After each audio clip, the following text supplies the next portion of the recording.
संसद सत्र के दौरान भी जारी रहेगा हरियाणा मांगे हिसाब अभियान, बोले सांसद दीपेंद्र हुड्डा। वहीं सांसद दीपेंद्र हुड्डा आज रेवाड़ी के बावल विधानसभा में पहुंचे थे और हरियाणा मांगे हिसाब यात्रा में जहां बढ़ चढ़ कर लोगों ने हिस्सा लिया। कहा, अगर हिसाब में गड़बड़ नहीं है तो देने से क्यों डर रही है भाजपा सरकार है। सरकार बताए कि अग्निपथ योजना जैसे घातक सुझाव किसी ने कहने पर किए लागू।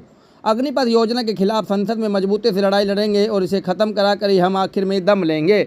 उन्होंने कहा कि हरियाणा बिना रिजर्वेशन, बिना पेंशन, बिना मेरिट वाली कच्ची नौकरी की राजधानी क्यों बनी है और कांग्रेस सरकार आने पर प्रदेश के युवाओं को रोजगार के अच्छे अवसर प्रदान मिलेंगे। वहीं उन्होंने कहा कि कांग्रेस सरकार ने हरियाणा में 4 शहरों को मेट्रो से जोड़ा है। बीजेपी सरकार 10 साल में मेट्रो का एक भी खंभा नहीं बनवा पाई है। वहीं हरियाणा मांगे हिसाब अभियान के तहत आज 7वें दिन सांसद दीपेंद्र हुड्डा के नेतृत्व में पदयात्रा बावल शहर के विधानसभा में पहुंची है और जहां उनका जोरदार स्वागत किया गया है। इतनी भारी भीड़ को देखकर सांसद दीपेंद्र हुड्डा ने कहा, अगर हिसाब में गड़बड़ी नहीं है तो आखिरकार देने में क्यों हिचक रहे हैं। ये हमारा कांग्रेस पार्टी का एक अभियान, देशव्यापी अभियान हरियाणा मांगे हिसाब। 15 प्रश्न हमने बीजेपी सरकार के लिए 10 दिन पहले चंडीगढ़ प्रदेश कांग्रेस मुख्यालय से हमने ये प्रश्न बीजेपी सरकार के सामने रखे कि इन 15 सवालों का जवाब दे भाजपा सरकार। देश में सर्वाधिक बेरोजगारी हरियाणा में क्यों है?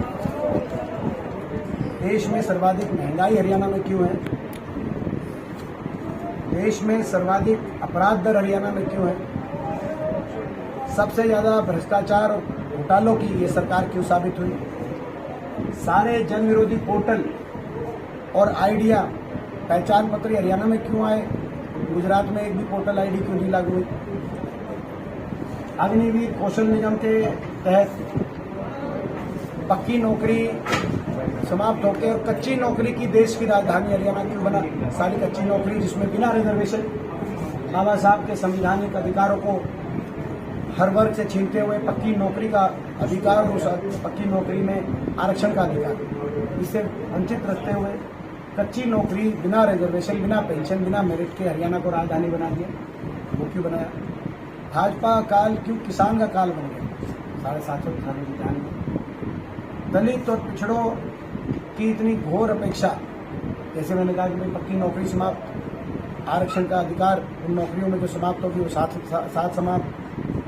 जो गरीब की सारी स्कीम चल रही थी, 100 गज के प्लॉट की स्कीम, वजीफे की स्कीम, वो स्कीम समाप्त हो गई।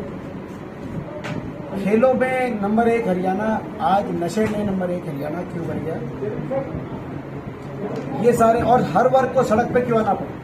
आपने देखा कोई ऐसा वर्ग नहीं जो सड़क पे ना आया। स्कूलों के बच्चों तक 5000 स्कूल मर्ज और बंद हो गए। स्कूली बच्चों को पहली, दूसरी, तीसरी क्लास के बच्चों का धरना देना पड़े तो किसी भी जन विरोधी सरकार का भी दिल पिघल सकता है, लेकिन इनका नहीं।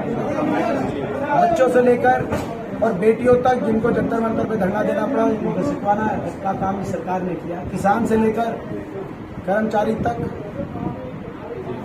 और आरती से लेकर शिक्षकों तक, सरपंचों तक, कोई ऐसा वर्ग नहीं इसको धरना ना देना पड़ा।